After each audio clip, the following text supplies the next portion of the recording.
un exercice ici sur la détermination d'une fonction qui sera le temps de parcours. Alors on a un mobile qui part de A pour arriver en C.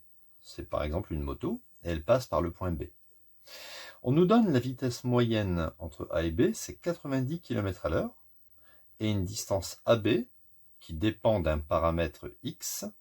AB, ça fait 10x. X est strictement positif. On nous donne aussi la vitesse entre B et C, c'est X km/h, et la distance BC, c'est 130 km. Et il faut calculer ou exprimer le temps de parcours du mobile, qui va de A vers C, en fonction de X. C'est-à-dire combien de temps il met pour aller de A à X. Donc moi, je cherche un temps de parcours. On va avoir besoin dans ce genre d'exercice, vous pouvez commencer le jour du concours en marquant sur le côté vitesse égale distance sur temps. Et si vous mettez un 1 ici, si vous voulez le temps, vous faites un produit en croix. Donc ça fait distance fois 1 divisé par la vitesse. On est d'accord? Donc le temps, c'est la distance divisée par la vitesse. Donc moi, je cherche un temps de parcours. Donc temps de parcours, c'est quoi le temps de parcours pour aller de A à C? Ben, c'est simple, c'est le temps que je vais mettre pour aller de A à B, plus le temps que le mobile va mettre pour aller de B à C.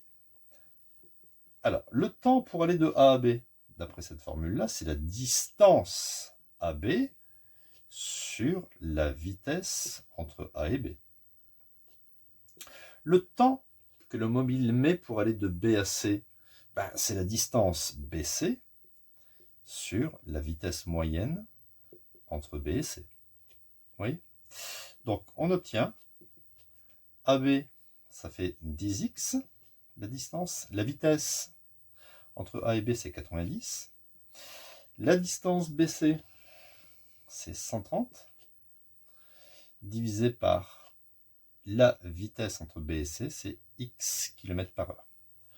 Est-ce que je peux apporter des simplifications?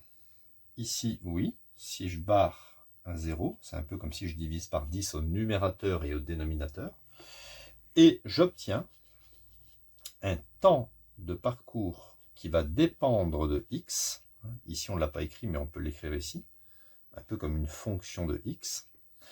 Est égal à x sur 9 plus 130 sur x. Bien sûr, vous voyez, il faut que x soit strictement supérieur à 0, enfin différent de 0, parce qu'on ne peut pas diviser par 0. Donc voilà, on peut trouver aussi, vous voyez, des fonctions dans des exercices où il y a la notion de vitesse, de distance et de durée.